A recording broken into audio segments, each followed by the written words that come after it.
Rolling now. So you can tell me some facts about Microraptor. I thought you were gonna ask about Nano. I got really scared there. Yeah, Microraptor's really cool. I think it's a really fascinating animal. I don't think it's as cool as the Path of Titans community seems to think it is.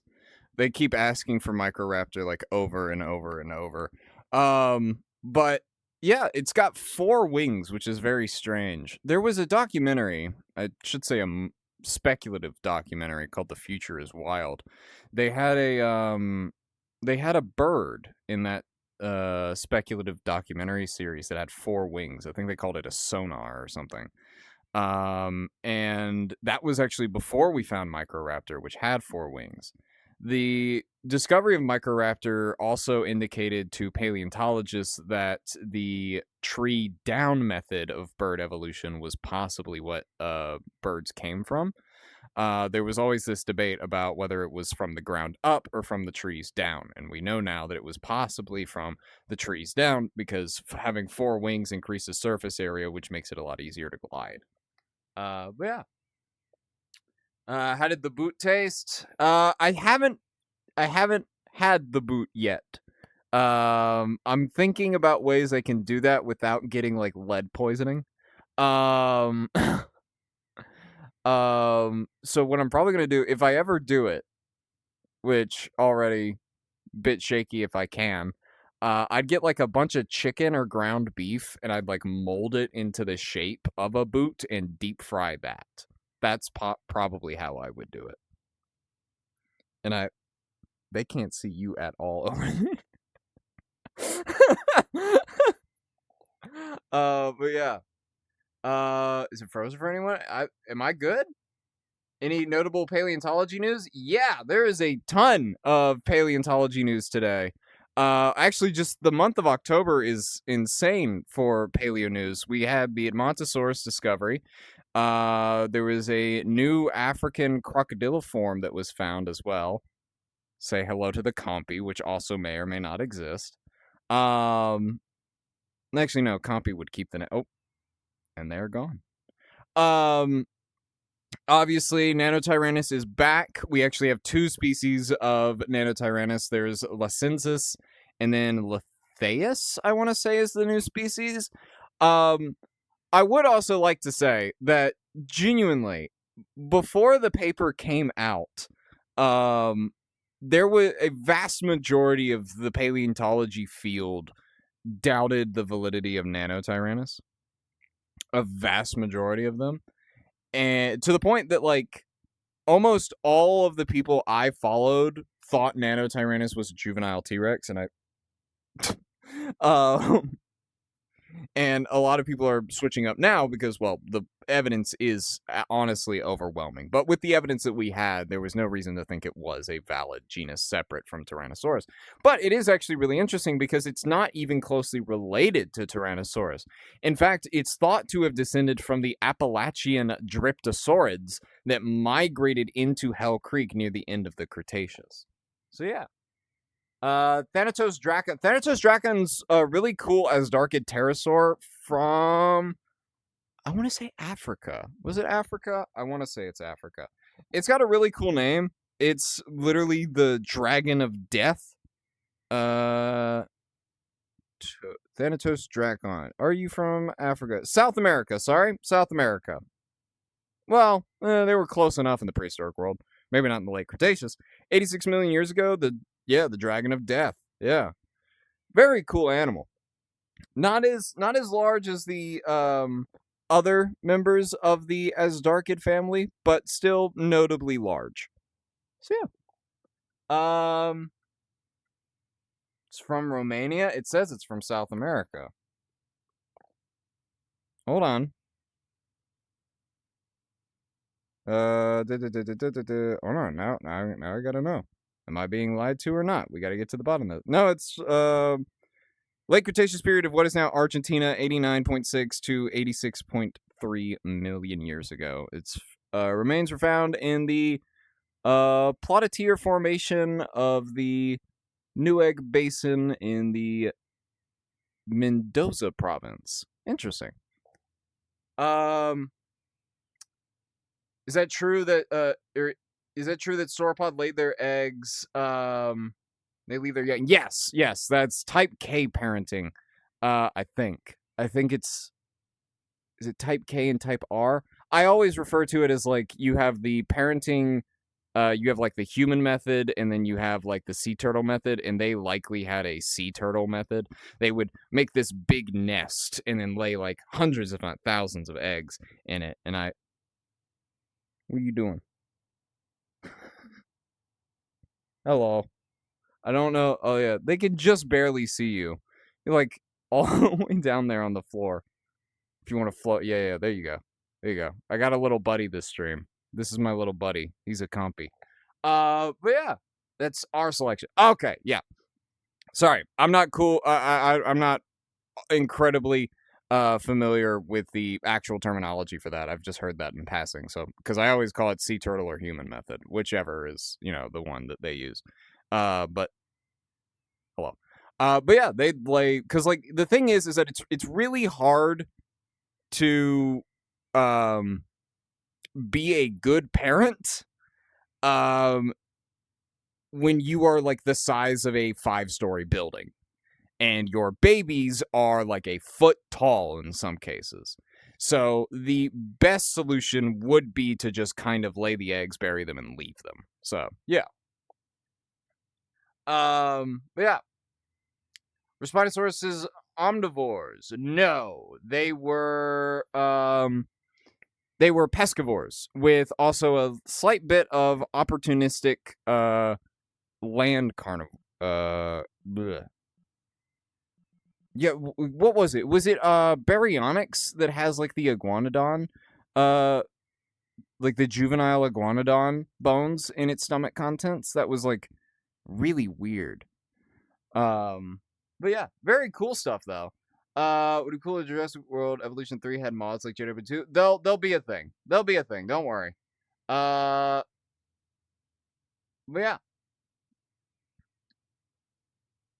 Can the compy break it down? Can you break it down?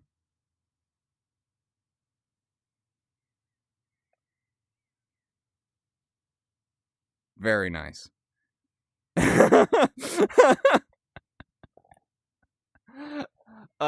Miragaia still valid? I don't know.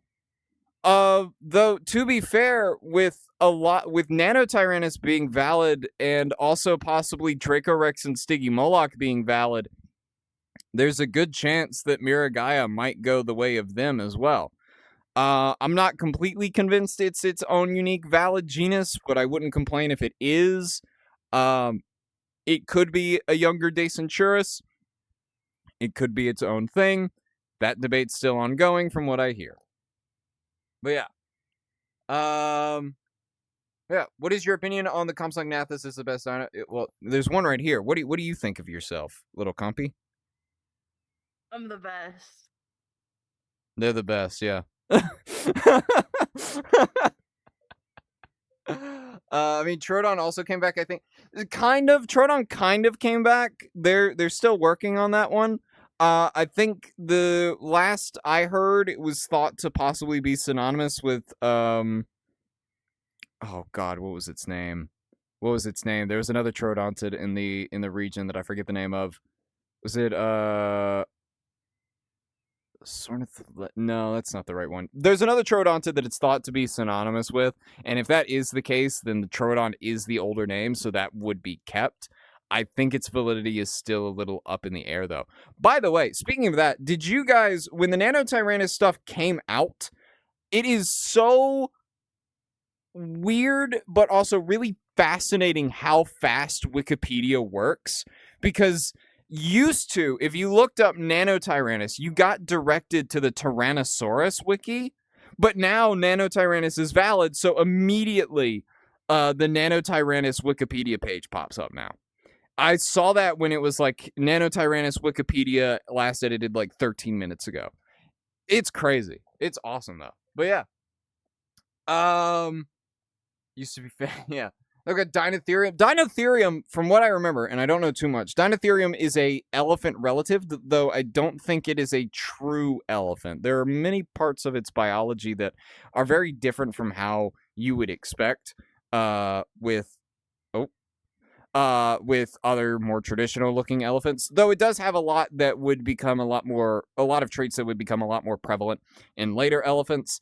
But overall, it's also just like it's got really tall proportions. Like, it's got really long legs, which is so strange. But even still, very fascinating animal. The tusks are also weird because they're not like tusks. They're kind of just like curled down. I wish I had an avatar of it because it's just so strange to explain.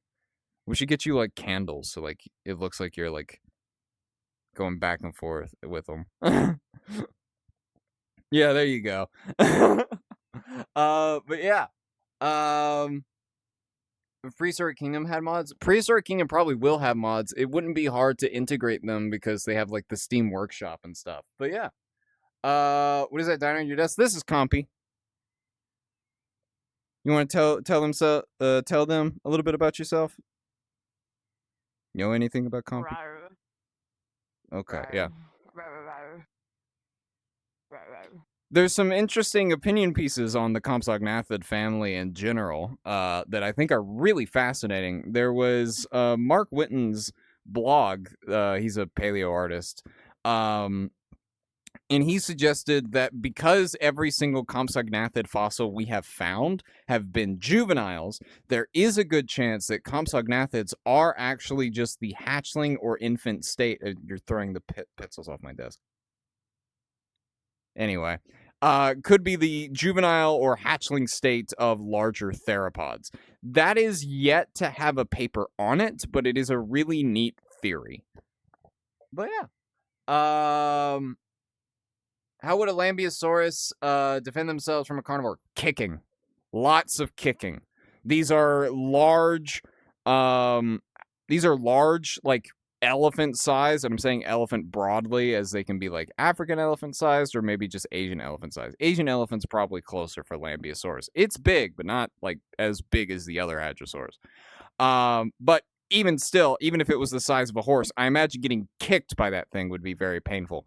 Their back legs, especially. If the new research on it, Montosaurus, is anything to go by, getting kicked by the back legs of a hadrosaur would be a very bad day. They had hooves on all three of their toes on the back legs. Very, very painful to get kicked by.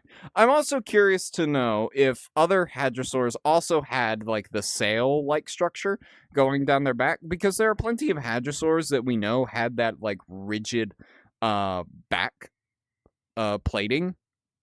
I say plating for lack of a better term.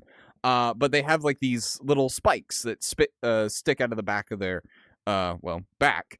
And we know now that in Edmontosaurus, at least, there was at least like some kind of fleshy covering over those. And they were kind of in this sail-like structure, but calling it a sail would be a little inaccurate. It's more like a continuation of the crest that goes down the rest of its body.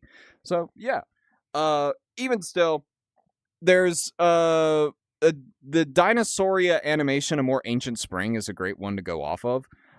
Because in that one, there's a Lambeosaurus that I think just straight up shoulder checks a Gorgosaurus. And it's really funny because the Gorgo is like posturing up and the Lambeosaurus just like boom, and then it just keeps running. But yeah. Talk about Simosuchus. Simosuchus is adorable. And with it coming to Prehistoric Kingdom, I am definitely probably going to get a new model of it. I know Compsognathus, I don't know if you heard about this, Compsognathus is coming to Prehistoric Kingdom. Yeah. It's really funny because Simosuchus and Compsognathus are so small, they can't be put into actual like enclosures, so they're being put into vivariums. So you're getting put in a glass box. Oh, and there she goes. But yeah. Scutellosaurus. I feel like I know that one, but I'm gonna double check myself. Scutellosaurus. Scutosaurus. This little dude, small herbivorous dinosaur from the early Jurassic period known. Oh, wait, I do know this guy. So this guy was actually in the most recent episode of Dinosauria. So if you know Dead Sound, he does Dinosauria, Sauria, and a handful of other series. They did a recent episode, Hunted by Moonlight, which was placed in the early Jurassic. They're destroying the rest of my desk. And you actually follow a group of these little guys while they're being hunted by Dilophosaurus. And it was really cool. It was really good timing for Halloween. Very spooky. I really liked how the Dilophosaurus kind of used its crest to blend in with the glowing mushrooms. But yeah, these guys were the dinosaurs that you follow throughout the whole episode, and it's really cool because you get to see like other animals in their ecosystems. You get to see what was it, Sarasaurus, which was the large sauropodomorph in the ecosystem. And then, of course, you have the two Dilophosaurus brothers as well. But yeah, early Cretaceous herbivores. And it does appear, what? They were North American, right? Jurassic period, no. Where are you from? Locate, yeah, Arizona. Oh, wow. Arizona. Very cool. Yeah, so around that same area. And hello, Microraptor. Thank you for joining us. But yeah, oldest Carcharodontosaurid. Oldest Carcharodontosaurid. I don't think I know them by name, but I know that the oldest of that family is from the late Jurassic. Or I think so. We can actually find out. Tell you what, oldest Carcharodontosaurid. Oh, it's Vetrorupersistosaur. I can't pronounce that for anything. It is that guy, and it is, yeah, late Jurassic. I figured. Because the Carcharodontosaurids are an offshoot of the Allosaurid lineage. So it would make sense that you would see them around the time that the Allosaurid lineage is going out, which is really tragic. Because did you know Allosaurus is the only member of the Allosauridae? It is the only member of its family. Because every single other Allosaurid that we find ends up getting enveloped into the genus Allosaurus. And right now, there's 4 recognized species of Allosaurus. There's Fragilis, the type species, Jimminense, which is what Big Al was, Europaeus, which is technically what Broken Jaw was in Dinosaur Revolution. However, IRL, Broken Jaw was actually a Fragilis. And then there's a Nax, formerly known as Saurophaganax. And then there were like Saurophaganax is one, there was Epanteris, and then those got enveloped into Allosaurus. And now I think there's debate over the validity of Jimminense and Europaeus, which might be synonymous with Allosaurus fragilis. Wild. Only member of its family. But yeah. Which dinosaur can be considered... Oh, no, I'm not answering that. What was the fastest dinosaur to have ever lived? It's still alive today. It is the peregrine falcon. If we're going based off of getting to point A to point B, it is the peregrine falcon. That thing can get, like, in the, like, upper 200 miles an hour range. On land, it was probably something similar to an ostrich, so I'll say, like, Struthiomimus, Gallimimus, stuff like that. And I actually... Can I actually show that one off? I don't think so. I can't show that avatar off yet. It's not done, I don't think. But yeah. So, and it is really weird because the peregrine falcon in powered flight is actually pretty slow. In fact, pigeons are faster than the peregrine falcon when in powered flight. What makes the peregrine falcon so fast is that it is evolved in such a way that it is super aerodynamic. If you look at the side profile of a peregrine falcon while it's diving, you'll notice it's very similar to how we design planes today. It is because that kind of shape is super well fitted to go at high speeds. So they dive down and they're capable of just cutting straight through the air and reaching those like ridiculous speeds. Absolutely nuts. What did Tyrannosaurus hunt? Or Tyrannotitan. Sorry, Tyrannotitan. Tyrannotitan would have hunted, I honestly cannot remember the name of the other animals in its ecosystem, but if it's anything like other carcharodontosaurids, it would have been a sauropod hunter. And there is a trackway in Texas of Acrocanthosaurus and what we believe to be a Sauroposeidon. And if that trackway is anything to go off of, it does show that at least sometimes Carcharodontosaurs probably were targeting adults. Maybe not alone. Maybe with another, like a group of themselves. But if you are desperate enough, I suppose anything is possible. So, yeah, it would have been going after large sauropods, stuff like that, biting at their feet and all that jazz. So, yeah.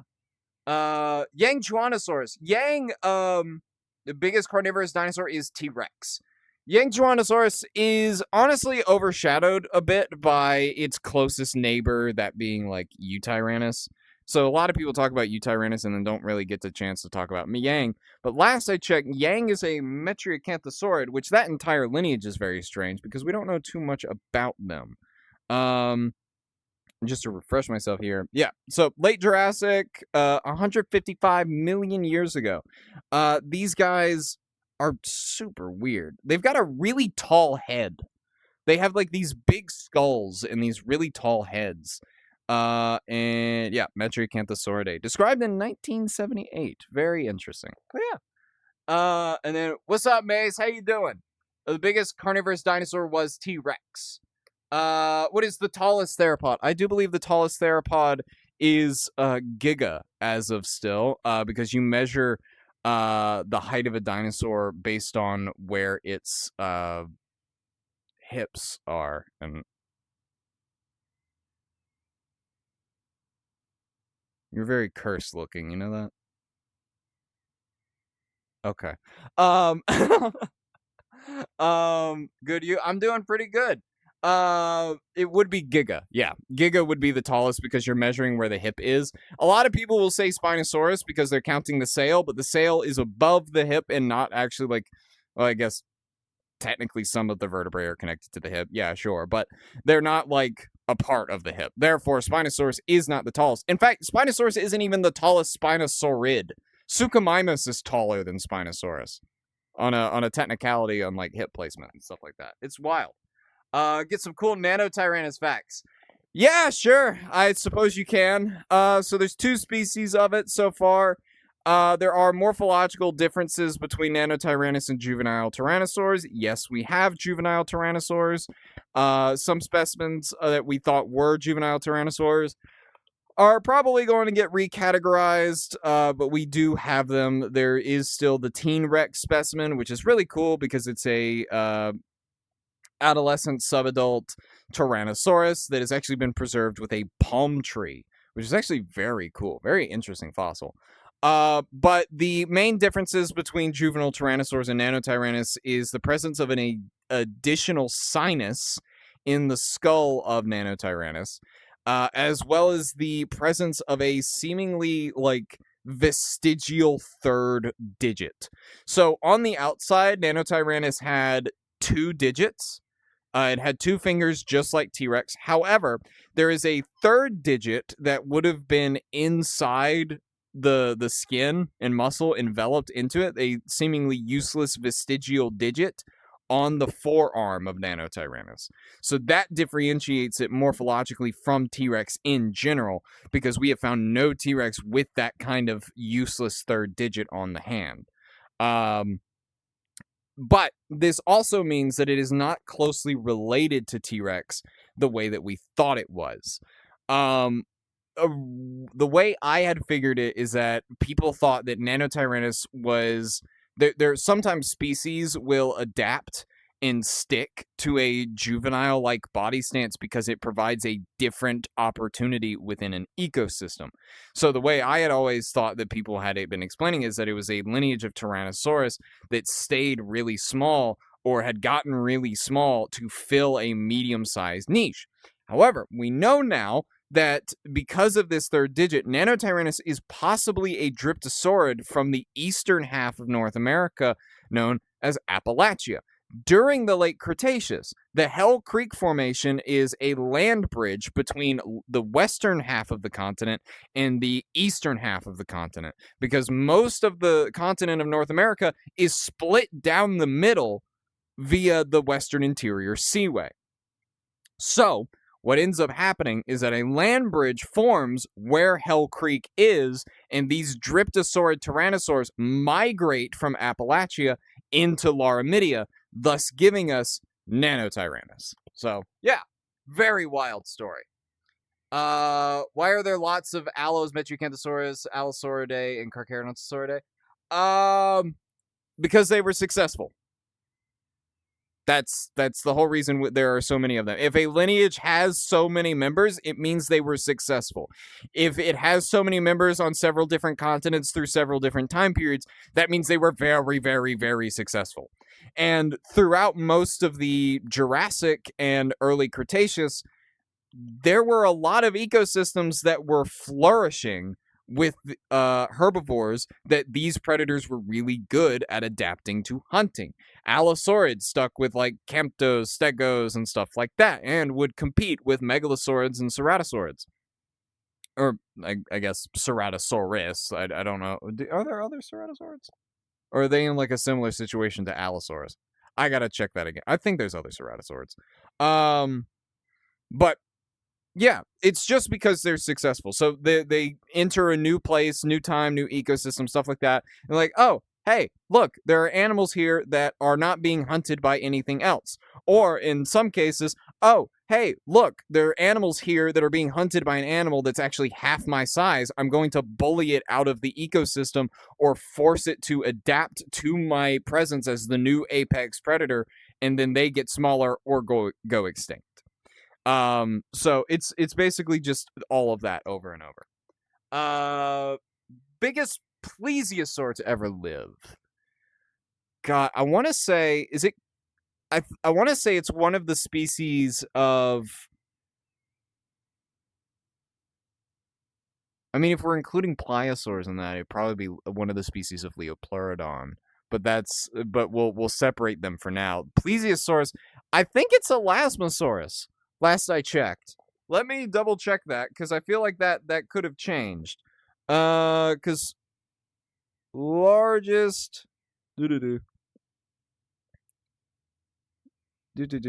largest plesiosaur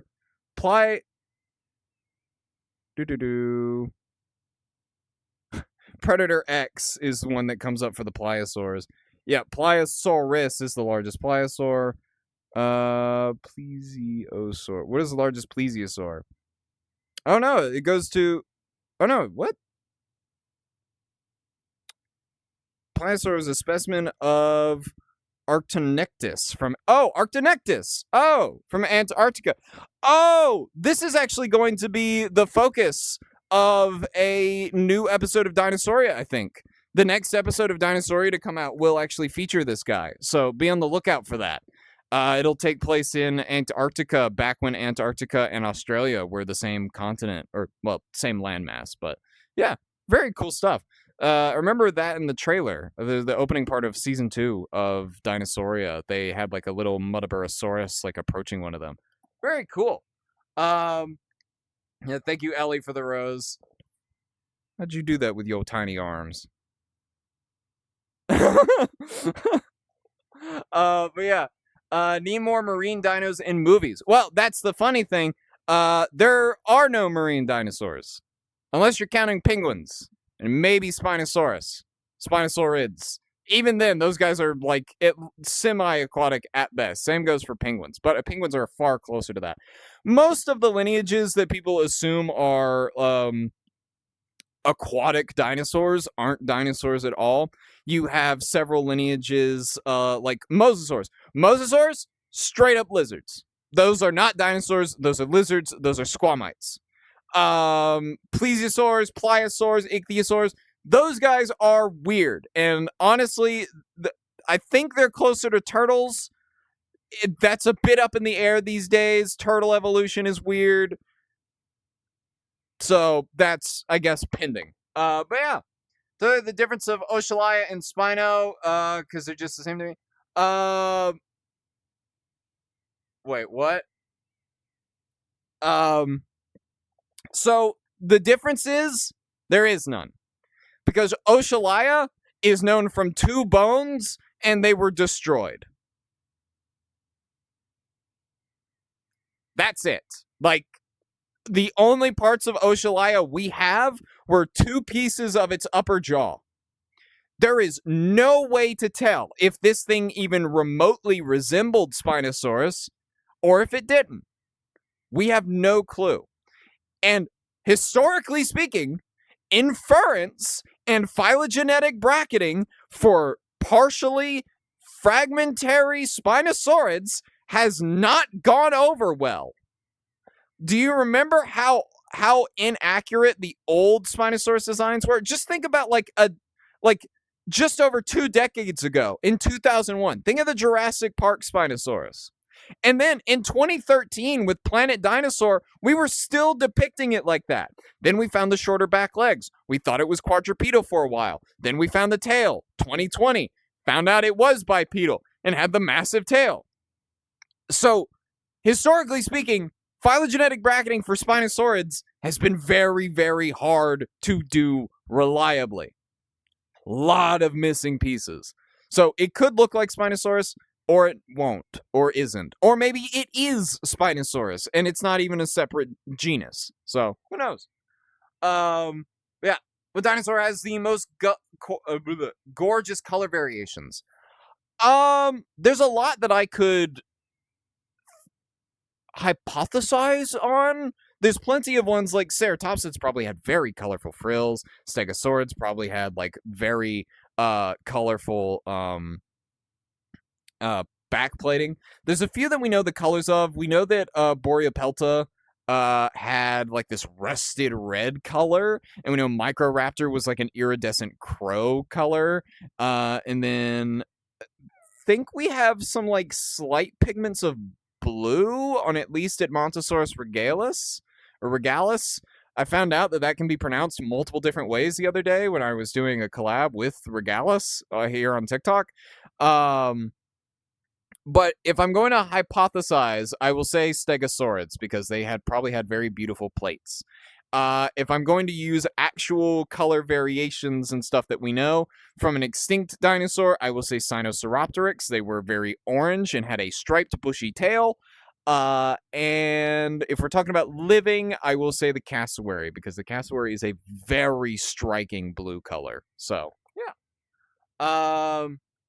What are the current average T-Rex mass estimations, and by who are the estimations made?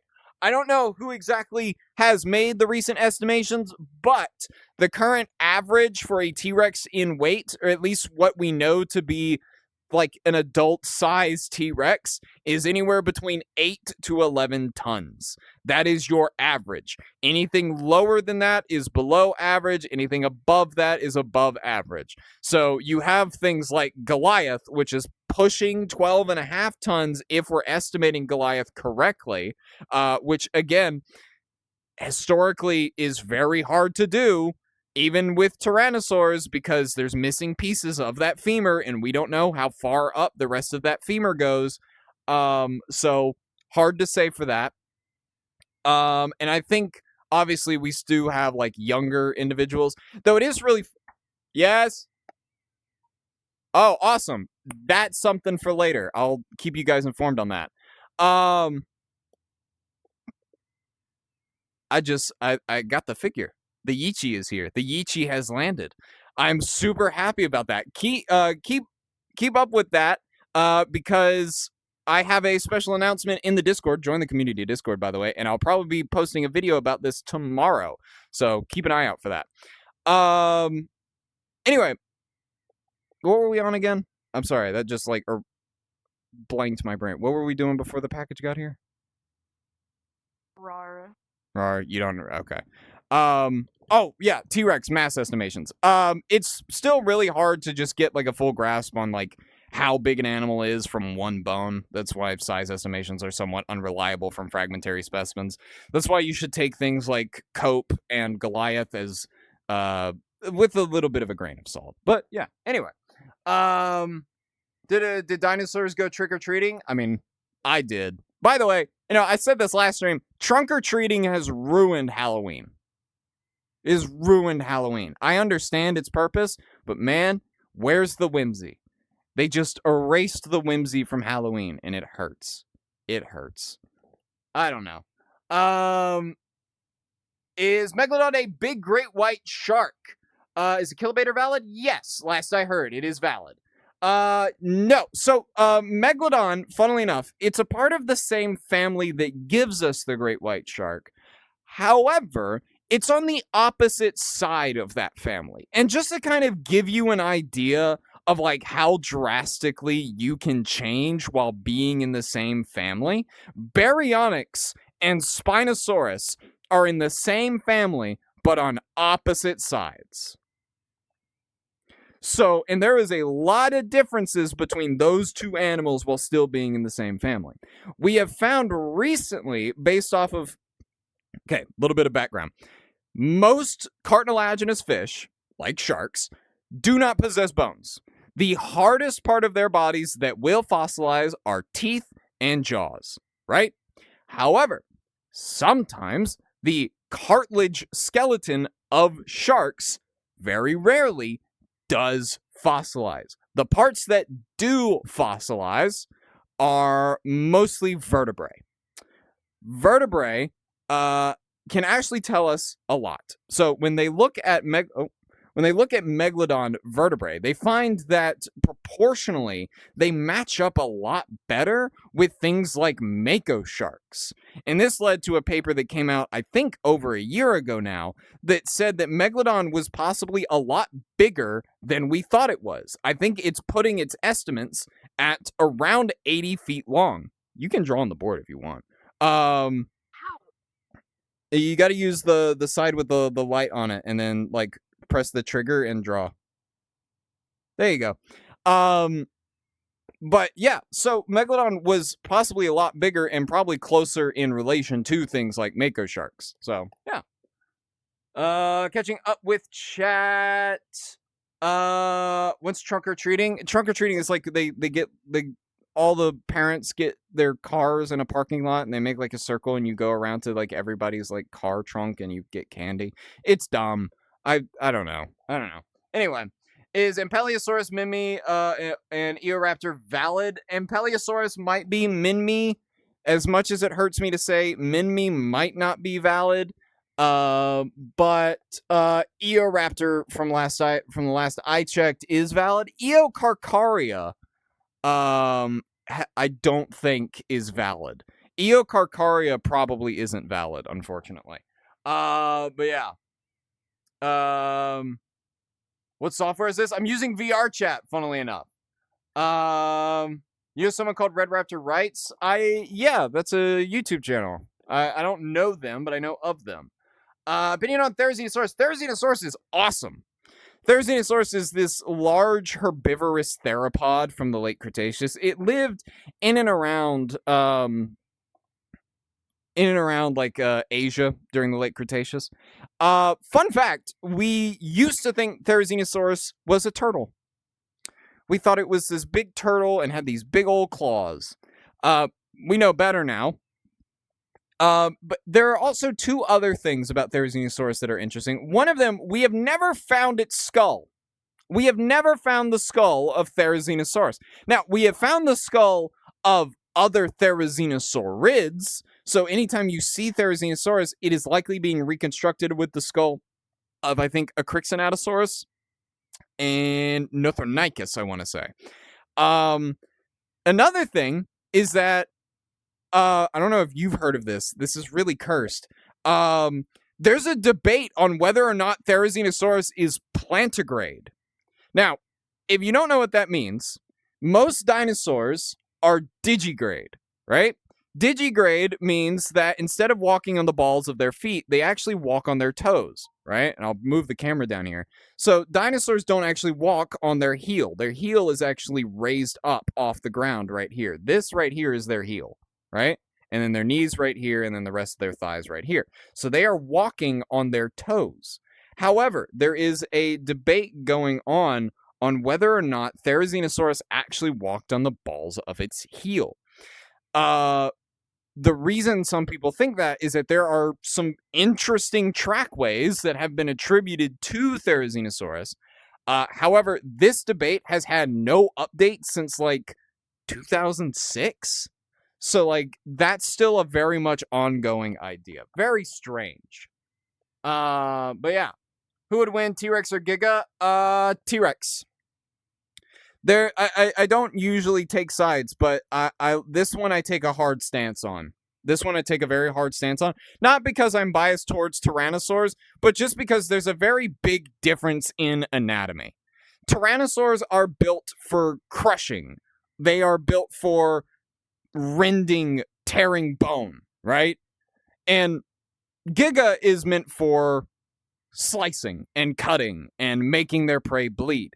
T-Rex is what we like to call a brawler, whereas Giga was possibly hunting like a Komodo dragon. Not saying Giga had venom, but would obviously make some very nasty cuts in an animal and just kind of follow it around for a little bit.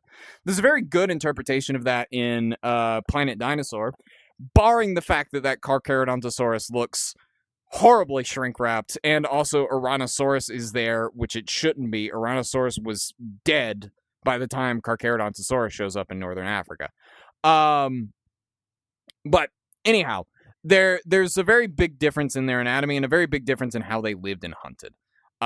So in all actuality, if we're being honest here, two predators of that size are not going to fight each other unless they have to. Unless they are starving and fighting over a kill, or they are competing for territory and neither one wants to give it up, they're not usually going to fight. They'll probably be like, oh, yeah, no, I'd rather not. So, anyway, Spinosaurus from the Isla Sorna versus Rexy. No clue. Don't have a horse in that race. Talk about City Patty. City Patty has a absolutely heartbreaking specimen. I think I've heard some people call it like the Big Mama. It is so City Patty is an oviraptorid, right? And oviraptorids were named that, which means egg thief, because the original oviraptor was found near what they thought was a Protoceratops nest, and they thought that this oviraptor was stealing eggs from the Protoceratops nest. Come to find out, it was not a Protoceratops nest, it was an oviraptor nest, and it was protecting its children. The reason we can also confidently say that now is because Big Mama is a city patty larger than oviraptor itself that was laying on its nest and was buried with it. What we think happened is that there was this big sandstorm, and the mother's city patty, or father, could be male or female, we're not entirely sure, was laying over top the nest and had its arms covering the eggs. So like IRL, when it was alive, it would have had the feathers. And it got buried with the nest. What's also heartbreaking is that it appears that this city patty had one of its legs broken. So that city patty couldn't leave even if it wanted to. And that is just tragic. Talk about the pterosaur named Barbarodactylus. I remember this guy having some absolutely crazy head ornamentation. Yeah, Barbarodactylus. So the prehistoric planet interpretation of Barbarodactylus is very fascinating to me because it's this giant crest, but it doesn't enter into a fin or like a fan shape like you would expect with other pterosaurs with similar looking crests. It just kind of stays as this kind of like a branch. One goes up and the other goes out, right? Very strange. Head ornamentation is nothing new to pterosaurs. We have tons of pterosaurs that had absolutely crazy head ornamentation. Interestingly, I will add that we do find there might have been a correlation between head ornamentation and the sex of the actual individual. So males would have the bigger crest and the females wouldn't. We have fossil evidence of that, and it's fascinating. The males were also like 3 times larger, which is crazy. And this goes for a lot of pterosaurs too. So yeah, it's crazy. Teach us about Torosaurus. Torosaurus has the largest skull of any dinosaur ever. And I've seen one in person, and let me tell you, it is big. So Toro is a ceratopsid from the late Cretaceous that lived in North America. So it did get to see things like Triceratops and T-Rex. And it has this absolutely giant head frill, right? And it has these big holes in it so that it doesn't weigh a ton because of its size. Unlike Triceratops, which does not have holes in its frill. It's just one solid block, right? Toro, I think, has a head that is like 9 feet long from like beak to tip of the frill. It is a huge animal. Unfortunately, I think it's like the second largest ceratopsid because Triceratops still beats it out in terms of mass. So yeah, very crazy. I think Toro's very cool. It is one of the few dinosaurs that I really wished I had gotten to work along with when I was in Hell Creek, but I did not get the chance to. I mostly worked on Tyrannosaurs and Ceratopsids, or Tyrannosaurus and Triceratops, but didn't get to see Toro. Toro and Pachycephalosaurus were the ones that I wanted to see. Didn't get around to getting to those, though, unfortunately. And thank you, everyone, for the gifts, by the way. I really appreciate it. Talk about Pyroraptor. Yeah, Pyroraptor isn't actually known for much and might be invalid. Which is heartbreaking, but there is another dromaeosaurid in its formation that also does not have a lot of fossil material, but interestingly, the other dromaeosaurid in its formation and Pyroraptor have no overlap in fossils. Meaning the specimen we have for Pyroraptor is of a different part of the body from the other dromaeosaurid. So we can't say definitively that both of them are the same thing or not. And unfortunately, I'm not sure which one would get the name. I don't know if Pyroraptor would be kept or not in this case. I don't know which has the older name, because traditionally it is the older name gets to stay prevalent if it is found to be like a case of mistaken identity. But yeah. So, very cool even still. I will add, it is... he needs better respect from the Jurassic World series. I'm saying that. I love that they made the Fire Thief Raptor the one that can swim. That is absolutely ridiculous. They should have used Ostro for that. But in general, it is a very cool mid-size dromaeosaurid. And I'm trying to remember... Yeah. Oh, lived in Europe. Interesting. I didn't know that. Yeah, late Cretaceous of Europe. Awesome. Yeah, love to see that. Talk about Carcar. Carcharodontosaurus is a very infamous dinosaur. It is the North African apex predator of the beginning parts of the late Cretaceous, around the Cenomanian. It coexisted with, and forgive me for answering a little absent-minded, I'm trying to find something for you. There it is. It coexisted in northern Africa during the Cenomanian with Spinosaurus, as well as Paralotitan. Paralotitan is an absolutely massive sauropod that was in North Africa. Is a titanosaur that would have been probably, as well as the local ornithopod population, the main food source for Carcharodontosaurus. Carcharodontosaurus and Spinosaurus themselves probably were able to niche partition, which basically means they didn't have to fight each other for their food.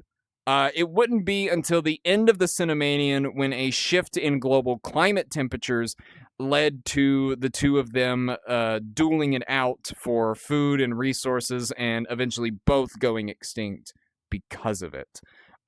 Which is unfortunate. A lot of animals go extinct during the Cenomanian. You have most of the Carcharodontosaurids, most of the Spinosaurids. However, there is some new information coming out of South America that could point towards Spinosaurids continuing to exist in South America.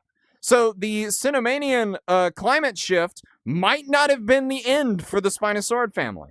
They might have just chilled out in South America for a bit. However, that research and that paper and all of that stuff is still pending, so do not take my word for that. That is mostly based on what I have heard from other friends in the field. So, yeah. Talk about Ichthyovenator. Yes, I can. Ichthyovenator is a really interesting, it is one of the smallest Spinosaurids, and here it is. I do believe it is from Laos. These guys characteristically have a very strange bump in their sail. They have a little bit of a sail, much like Spinosaurus, but they've got a little part of it missing. My favorite joke ever is comparing it to Concavenator. Concavenator and Ichthyovenator are the same animal. They fit like puzzle pieces. I'll show you Concavenator in a second. But these guys are really cool. They are some small Spinosaurs from Southeast Asia. Their fossil remains aren't the best, to be fair, so I couldn't tell you why it has this little divot in its sail, and most modern reconstructions give it a paddle or basilisk tail, much like Spinosaurus. And if you want to see the missing puzzle piece to Ichthyovenator, where is... Yep, here he is. The missing puzzle piece to Ichthy's sail. Here it is. It's Concavenator. Yeah, we're it would be really funny. Opinions on Psittacosaurus, very cool ceratopsid dinosaur. Very thrived, honestly. It was thriving out in the early Cretaceous. It would make sense if like we had gotten Ichthy and Concavenator like mixed up a little bit in like fossil beds. Unfortunately, Ichthy's from Laos and Concavenator's from Spain. So that's not entirely possible. But yeah, anyway, Psittacosaurus is very cool. It has one of the most heartbreaking fossils ever. I know I said that about City Patty, but both of them are equally heartbreaking. If you've never seen it, go look up the babysitter fossil. It is absolutely heartbreaking. Have you seen this one? Yeah, okay. This one has a really interesting story. So it is a burrow that belonged to a Psittacosaurus family. And there are several, or like dozens of these juvenile hatchling Psittacosauruses. And then there is one large member of the family that is in the burrow with them. Now, evidently, the burrow collapsed. Hello, Velociraptor. The burrow collapsed and eventually led to the fossilization of all of these juveniles and the older individual. However, what's really interesting about this, that's not the heartbreaking part. The heartbreaking part is that the larger individual was not the parent. Based off of growth rings in the individual, it was an older sibling that was watching them while the parents went out foraging for food. And that is so sad to me. Man. No, it's just so sad. Talk about Dreadnoughtus. I saw that one. Dreadnoughtus is a absolutely huge titanosaur. Now, as far as like, is it the largest? Maybe, maybe not. Hard to say. A lot of these large, how's the way I can, okay, think of it like this, right? So in fossil formations, there are typically you have pockets of where fossils are. You can find fossils all over the place, but usually when it comes to larger specimens, you have these pockets of where they are, right? So sometimes you'll only find half of a specimen. You'll only find like the front part of a Triceratops while the rest of it has been like eroded away through time. Or maybe you'll luck out and you'll get a complete specimen of something. But here's the thing. When it comes to these large, like absolutely massive titanosaurs, you don't get that because of how big they are. One of their legs is the size of a Triceratops. So sometimes with these pockets of fossilization, you don't tend to get these complete specimens with these larger titanosaurs. You're only getting fragmentary ones. So if we ever want to know what is the largest titanosaur, or the largest sauropod, the largest terrestrial animal to ever exist, it is going to be really hard because you're basing the rest of the reconstruction off of already fragmentary specimens of other types of titanosaurs. But Dreadnoughtus itself would have been late Cretaceous. It was around the end of the Cretaceous in South America. It had a great interpretation in Prehistoric Planet. The external air sacs were something that a lot of people were like, hey, why are they doing that? I can tell you why. Dinosaurs had 3 chambered lungs. They had air sacs in their neck. They had air sacs in their chest, and some that went a bit further back as well. So, they posit that there is the possibility that the air sacs that were located in the neck could have had external chambers that could have been inflated. Do we know that they had that? No. Is it possible they had that? Yes. It is not an absolutely out of left field idea. It is entirely possible. You also see way weirder stuff in the new Walking with Dinosaurs. But yeah. Talk about the saltwater mosasaur that was found, and is it real? Saltwater mosasaur. This is the first time I'm hearing about it. Saltwater mosasaur. Last I checked, most mosasaurs were most of them lived in saltwater. So and like looking that up doesn't really give me much. So I'd have to look into that off stream if that's something specific, but like most mosasaurs were in saltwater to begin with. So why are there multiple Brazilian spinosaurs in different parts? Ichthyovenator, Oxalia. Ichthy's in Laos, isn't it? I don't think that's South American. Hold on. Let me double check myself. Yeah, Laos, early Cretaceous. Yeah, no. You just have Irritator in South America, to be fair. Because Ocellalia, its evidence is shaky at best. I'd love for Ocellalia to be valid. I would love to have a giant Spinosaur in South America.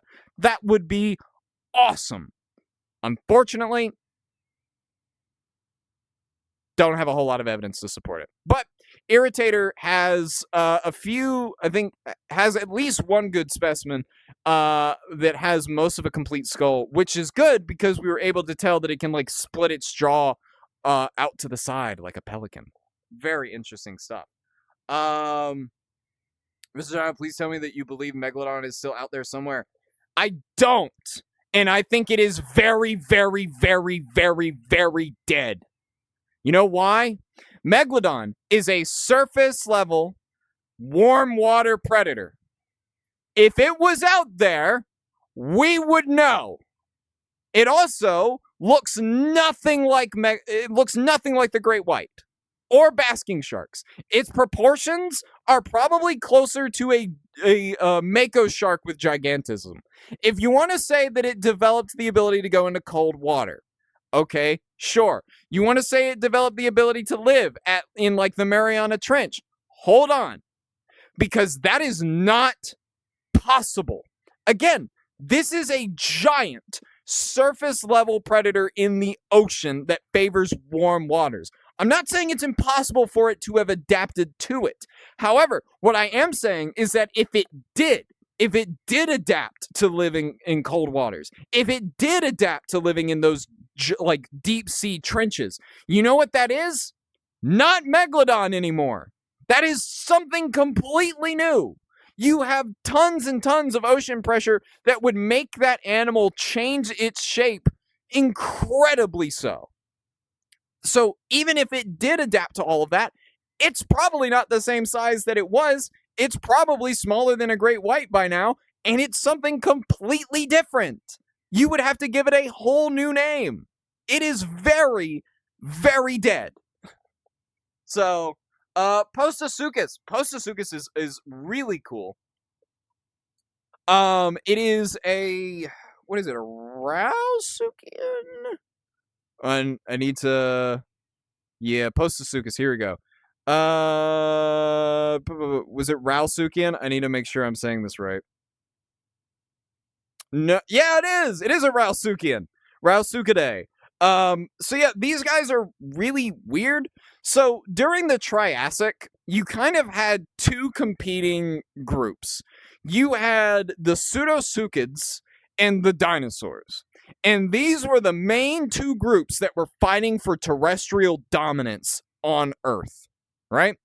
And what eventually happened was that there is a extinction event, a mass extinction event at the end of the Triassic period and going into the Jurassic period.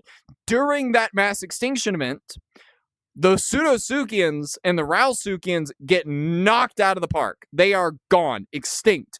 This opens the door for theropod dinosaurs, early sauropods, and early ornithischians. And that basically it gives the dinosaurs complete unchallenged rule of terrestrial ecosystems all over the planet. Now, remember, the continents are still very close together, so they spread out wildly. But Postosuchus itself was late Triassic, so unfortunately for Postosuchus might, at least certain individuals, might have lived long enough to see the Triassic extinction event, which is really unfortunate because that was really bad. Not as bad as the Great Dying or the KT extinction event, but bad enough to completely eradicate certain lineages from the fossil record. It is kind of tragic in a way. But yeah. Puertosaurus. Hold on, that's one I haven't heard of before. Hold on. Puertosaurus. Here we go. Ooh, interesting. Puertosaurus, a massive herbivorous titanosaur sauropod dinosaur, lived in Patagonia. And much like all other Patagonian sauropods, guess what? It's got 3 bones to its name. Four. It's got a neck vertebrae, a shoulder vertebrae, or a vertebrae near the shoulder, and 2 vertebrae of the tail. Very interesting. It is estimated to be quite large with a length of 89 to 130 feet. Very interesting. Sauropods are so fascinating. I genuinely think, like, even though I know that a sauropod would probably crush me the second it sees me, there's just something so mystical about those animals, you know? Just like an animal of that size is typically you only see that with whales, and they're in water, right? So there's that element of mystery to them with like the parts of their body that you don't see when they come to the surface. But like an animal of that size on even ground with you and being that big is insane. They're just so mystical in a way, and I love them for it. But yeah, and TikTok thinks I'm AFK. Great, love that. I still can't believe that Nanotyrannus is valid, but doesn't that affect the state of... I can't actually see the rest of that message. Hold on, I'm gonna have to... Juvenile T-Rexes. Thank you. Thank you, appreciate it. Yeah, so we were talking about it earlier. There are some morphological differences between Nanotyrannus and juvenile T-Rexes. The main difference is that there is a presence of an extra sinus on Nanotyrannus that is not present in T-Rex or juvenile T-Rex specimens. We do have juvenile T-Rex specimens. One of them is in a private collection, so we can't see it. I think that one's called Baby Bob, and it also hasn't really been described. And then there's Teen Rex. Teen Rex is very cool because it was preserved alongside the palm of like a palm tree. That one's really cool. What we find is that, or what I suspect we will find in the coming years, is that the ontogenetic changes you see in T-Rex, or that we used to see in T-Rex that were attributed to Nanotyrannus, might not be as drastic as we thought. So the babies were probably a little bulky, but not as bulky as the parents. If you want to see what like actual juvenile Tyrannosaurus Rex could have looked like, Tarbosaurus has excellent documentation of ontogenetic changes. Go look at the Tarbosaurus ontogenetic changes and their growth. Go look at those, because that's probably what Tyrannosaurus was like too, because Tarbo is a very close cousin of T-Rex, like very close, like directly related possibly. So yeah. Jeremiah, hold on. Interesting, okay. Oh, this little dude, an extinct shrew-like mammal that lived 160 million years ago in the late Jurassic period. Yeah, these guys are one of the oldest mammals. Um, these guys are possibly very known from the late Jurassic. And I heard somewhere that man, it's so weird because like looking at prehistoric mammals, I sometimes like squint my eye and I'm like, God, that's what we used to look like. Like the little rodents scurrying in the Mesozoic. Yeah, those were our ancestors. Some of them, obviously, like a lot of them didn't end up surviving, but the lineages that did survive would eventually end with like the modern mammals we have today. But here's the thing: evolution is a constant thing, so evolution will there will never be an end to a lineage technically, unless it is caused by extinction. Extinction is the only way a lineage ends. Otherwise, it continues to change, evolve, adapt over time, changing ecosystems, changing climate, all that good stuff. So yeah. But yeah, this guy itself is very interesting. It was found in China. Very interesting. Uh, Wanosaurus. Oh, you guys are just throwing me curveballs today. There was actually, now that I'm thinking about it, there was a new dome-headed, pachycephalosaurid. I think it was called Brontotholus, I think. Oh, by the way, I'd like to mention Stygimoloch and Dracorex, they're probably valid now. We found a baby pachycephalosaurid of some kind, and it had the dome head when it was a baby. So that does give credence to the idea that Dracorex and Stygimoloch might be unique. But this little dude, Wanosaurus, small primitive pachycephalosaurid. Oh, great timing. Pachycephalosaurid that lived in what is now China in the late Cretaceous period, 70 to 66 million years ago, right at the end of the Maastrichtian. Very good for it. Yeah, it's got a very strange body style of the Pachycephalosaurids. When was it found? I want to know when it was found. It was formally described in 1977. Very interesting. Awesome. Eocarcharia, Spinos, named now. The Carca is nameless due to it belonging to different fossils. Gotcha. Every fossil should be studied and not kept in a private collection. If it's not going to be studied. I agree.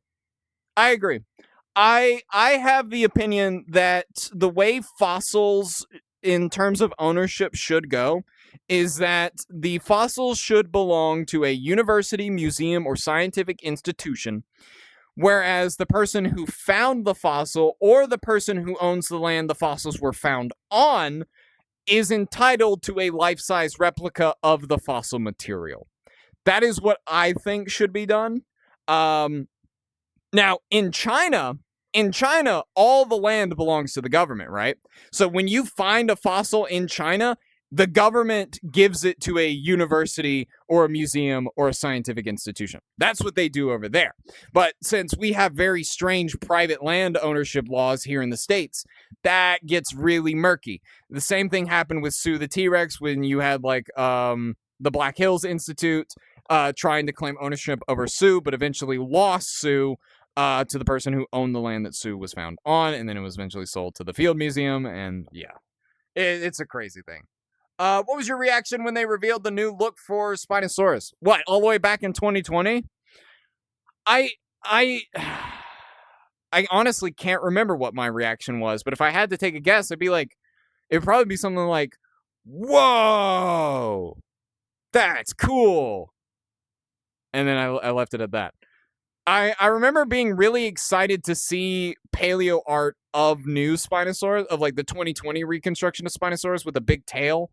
I was really, really excited to see stuff like that because I thought it was just such a cool looking animal. And obviously you had people like Fred the Dinosaur Man, Mario Lanzis, Mark Whitten, all those people putting out illustrations of Spinosaurus around the time that they were revealing all that stuff. And it felt a lot like it does now with Nanotyrannus, because like if you're an active member of like the paleo community here on the internet, then you will undoubtedly see when like new fossils and stuff like that, especially when it affects a popular dinosaur, they get tons of artwork all the time. Go on Instagram right now. Scroll through like the paleo communities. It's nothing but Nanotyrannus art. I'm not complaining. The animal looks cool. I actually kind of like it, as much as I had a vendetta against that animal before it was validated. But Pterosaurus. Pterosaurus. That's another name I don't know. Rheosaura. Pterosaura. Oh, Pterosaura. Group of large herbivores. Ooh. An unranked clan of Eusauropoda dinosaurs known from the Middle Jurassic to the early Cretaceous deposits in Europe, North America, and Africa. Interesting. They are known for a distinct heart-shaped teeth and were found in Europe at first. The clade includes well-known members like Pterosaurus. Ooh, this is actually an entire lineage of sauropods I didn't really know anything about. This is very cool. Pterosaurus itself is Middle Jurassic, yeah, and where was it found? It was found in Spain. Very interesting. I got to look more into those guys. They're very fascinating. Was there grass on or in the Mesozoic? Yes, but not in the way that you think it is. So, grass is technically, as we understand it, is technically a flowering plant. So it probably follows the same lineage as the rest of like flowering plants, which you don't actually see a lot of flowering plants until the late Cretaceous. And even then it's limited. And then that's where you get things like fruits and stuff like that. So there is evidence of like what appears to be like proto-grass in the Jurassic. So maybe, but grass never was like, there was no grasslands in the Mesozoic because the majority of the flora of the Mesozoic was dominated by cycads, ginkgos, ferns, evergreen trees, and stuff like that, which those guys technically fall under one of the other names I said. But you end up with mostly those things. What leads to grasslands beginning to dominate in the later Cenozoic is, remember that asteroid that killed off the dinosaurs and suffocated the Earth for a good 2 years and then dissipated? Guess what happened? It killed off most of the plant life. So when plants start regrowing, you do have all those lineages left and they do come back. But this gives the grass, because it is so fast to spread around the planet, it gives it the opportunity to completely envelop certain parts of the planet. So you have these giant rolling hills and grasslands and stuff like that. So yeah. You a paleontologist or you just educated? I was going to school originally for paleontology via the geology route. Fortunately, I had to drop out due to some family issues. I am going to go back if I get the chance. However, the economy is really bad and I am poor. So if I do go back though, I will say, if I go back, I'm going the zoology route. Geology's great. Love geology, but I want to know more about these animals and how they worked specifically. I have a friend who's in paleobotany. If you really want to learn about like paleoplants, you can we're always in need of more paleobotanists. I'll be honest. I talked to him for like a few minutes the other day, and he told me that there's like entire lineages of plants and fungi in the Hell Creek Formation that have just not been categorized yet. And he's like the only person out there doing that. And that's crazy to me. But yeah. Calican. Calican is a very interesting terror bird. It's one of the largest terror birds to ever exist. If you don't know about terror birds are probably, the best way that I can describe them is, I had someone ask me a while back, and I've also heard this question asked to other people as well. It is like, if dinosaurs were so good at dominating their ecosystems, why didn't they evolve back into their ecosystems and stuff like that? The real answer is that's not how evolution works. Evolution works based off of opportunity and chance, right? However, they almost did. The terror birds were the closest. Why are you throwing paper everywhere? The terror birds were probably as close as we got to the return of non-avian dinosaur predators. So they kind of almost did. They are these giant birds, and they have these really tall beaks. They're described as axe-shaped beaks. They were primarily in South American. However, unfortunately, they do go extinct, or at least a large majority of them end up going extinct um during or just before or during what is the American continental interchange, which is when North and South America collide, and there's that land bridge that we know today. So you have animals from North America coming into South America. So you've got the North American big cats coming into South America, elephants from North America into South America, and then you've got things like glyptodonts. I think there was a few lineages of terror birds that make it into North America, but they don't last too long. Ground sloths, glyptodons, stuff like that, they enter North America. They also don't last long. Also, funnily enough, the South American big cats, things like jaguars and stuff like that, they can trace their roots to North America. The big cats of South America are originally, their ancestors were native to North America, which I find very fascinating because we don't have a whole lot of big cats in North America anymore. We've got like the mountain lion, and I think there's like a jaguar somewhere around like the Mexican American border. So yeah, very cool stuff. Yep, about Ceratoseucops. Ceratoseucops is a baryonychine spinosaurid from Europe. I don't remember exactly where. It was originally thought to be baryonyx, but then again, there's a lot of European spinosaurids that were originally thought to be baryonyx. Much like other spinosaurids, it is somewhat fragmentary, but overall, still very cool. Would have been early Cretaceous of Europe and stuff like that. But otherwise, pretty standard baryonychine spinosaurid. Pretty chill dude, not gonna lie. Baryonychines are really fascinating because you have the Spinosaurines and the Baryonychines, right? Baryonychines are different than the Spinosaurines with a ton of different anatomical differences. There's the Spinosaurines, they have very straight spear-shaped teeth.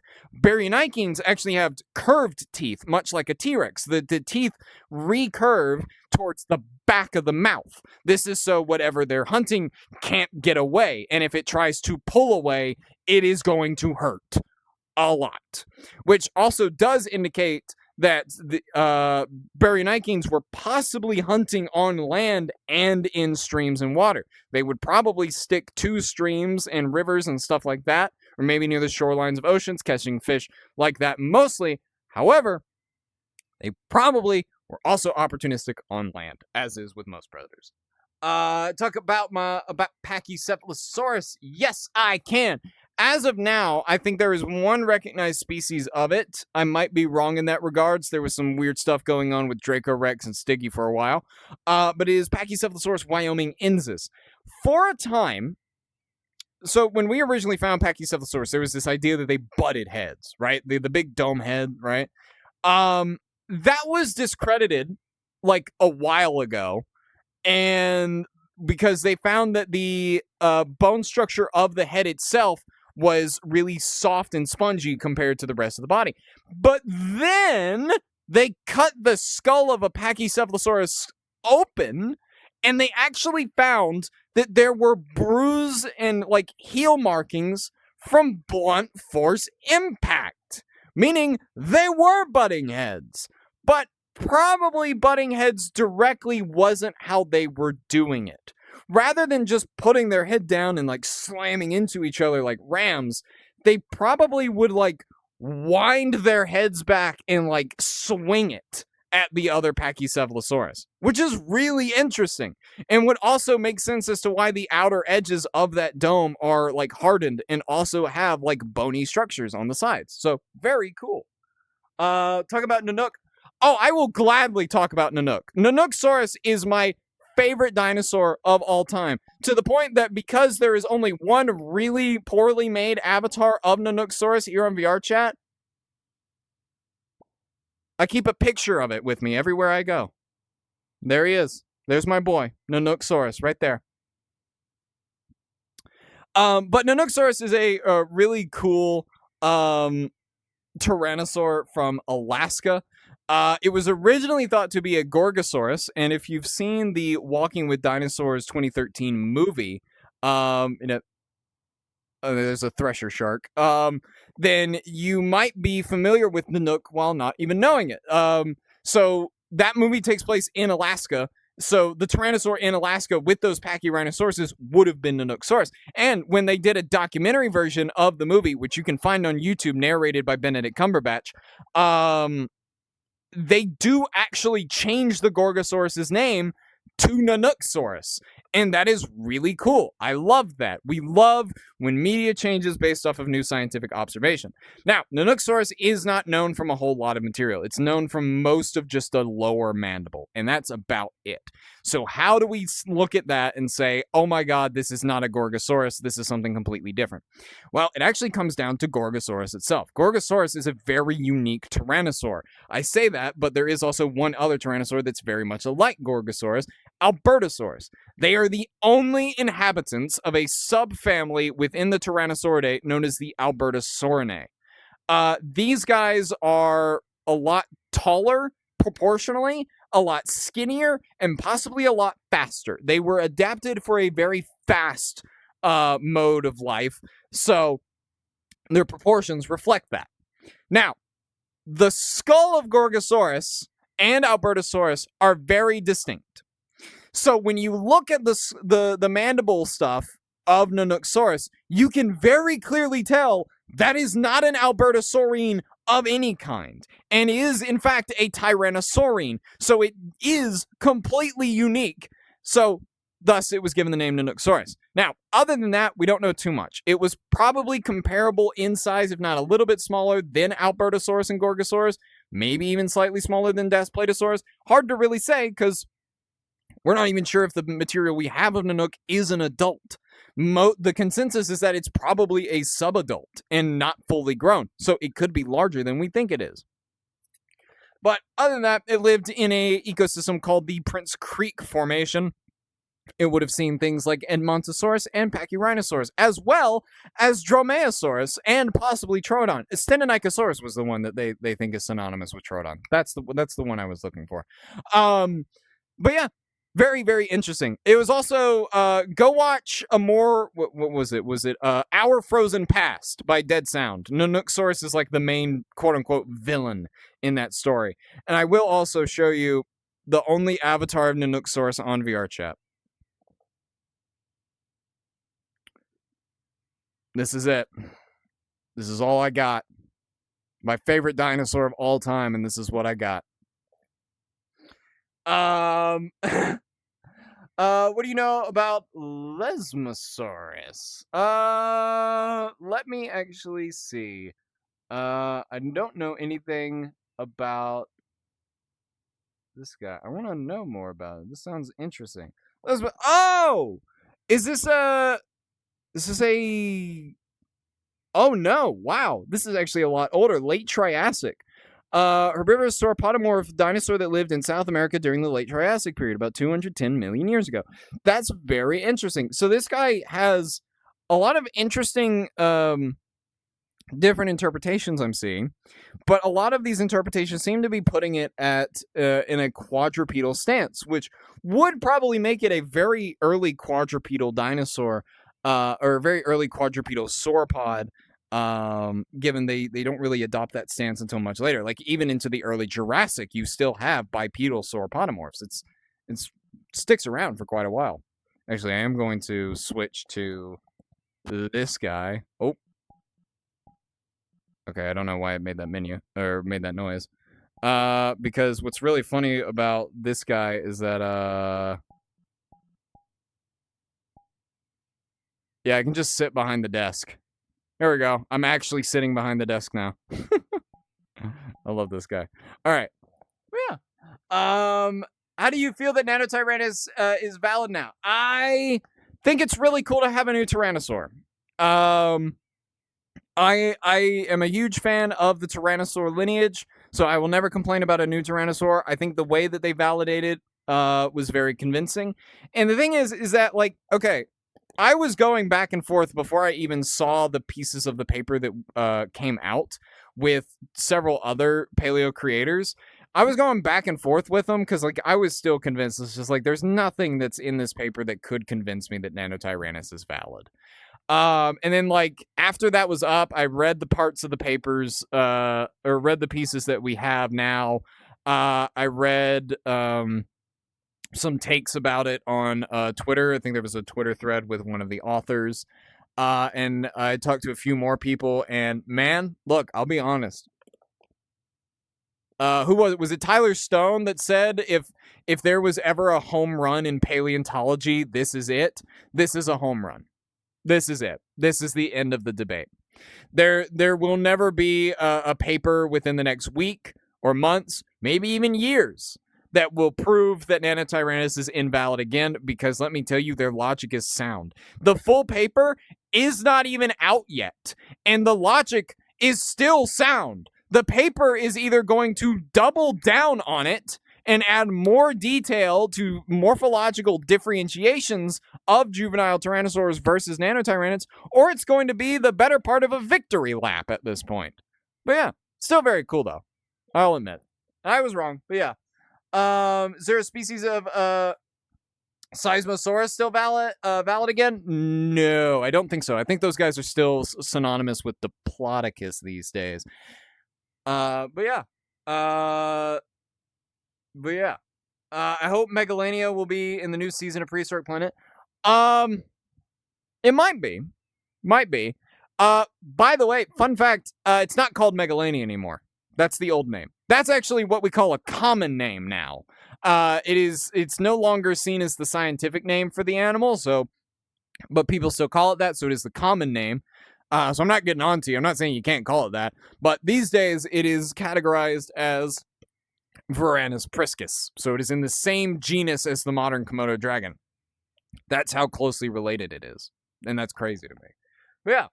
Torvosaurus gurnii. Was Utah Hold on.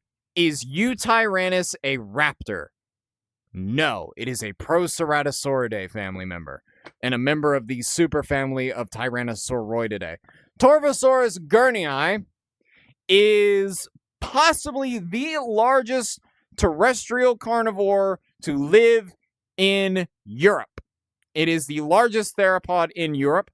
However, that might change. Torvosaurus gurnii, or actually, hold on, no, I'll take that back. Torvosaurus gurnii is also the largest megalosaurid, but that might change.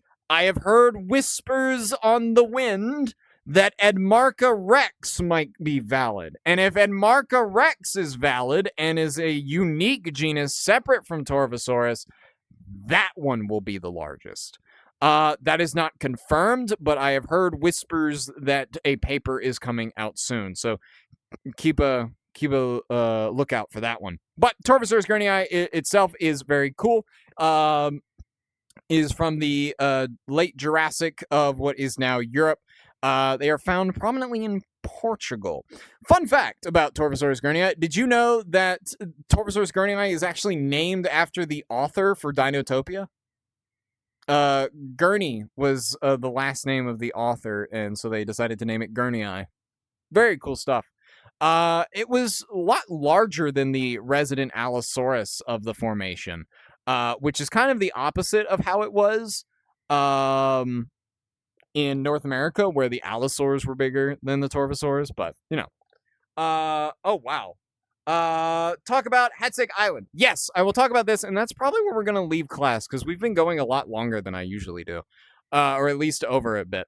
So, Hatsig Island is probably, I like to say Hatsig Island is the closest you could have gotten to hell on Earth, because if you went there as a human, you are screwed.